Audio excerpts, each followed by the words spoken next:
سڵاوتان لەبێت بە قوتەیڤارتان پێشکەش دەکەم. جەنەرال مەزلوم عەبدی فەرماندەی گشتی هەسەدا لە کۆڕباندی مەبرز لە دهۆک لەلایەن مەسرور بارزانی سەرۆکی حکومەتی هەرێمی کوردستان پێشوازی لەکرام.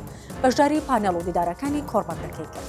مەزلوم عەبدی لە کۆڕباندەکەدا گوتی دەبێت پرسی کورد لە ڕۆژاوای کوردستان بە دەستوور چارەسەر بکرێت. جەنەراڵەکەی هەسەدا دەژڵێت بژاردەی یەکەممان تەنها گفتوگۆیە و بژاردەی شەڕمان وەلاناوە، هەرگیز بۆ شەڕکردن دەستپێشخەری ناکەین. مەزلوم عەبدی سوپاسی هەولێر و سلێمانی دەکات و دەڵێت 15 ساڵە پشتیوانی ڕۆژاوان. ئەمڕۆ وەزارەتی دارایی بە نووسراوێک لەو تانەیە کشایەوە بۆ هەمواری یاسای وەزارەتی پەروەردە ئامادەی کردبوو.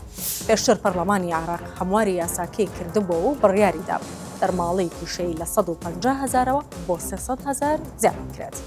بەڵام وەزارەتی دارایی لە برێ خەرجکردن تانەی لە بڕیارەکەدا و هەر ئەمڕۆ بە نووسراوێک لەو تانەیە کشایەوە. دوو شارەزای کەژناسی دەڵێن پێشبینیەکان بۆ مانگی 12 لە ڕووی دابارینەوە زۆر باش و ئەرێنی و پلەکانی گەرماش زیاتر نزم دەبنەوە. شاڵا و هیدایەت و زەکەریاکانی باشایی دەڵێن ڕێژەی باران بە جۆرێک دەبێت ئەگەری لافاو لە مانگی 12دا دەهێنێتە پێشەوە و لە پارێزگا و ناوچەکانی هەرێمی کوردستانیش هەڵەی سەرتاسەری دەدات.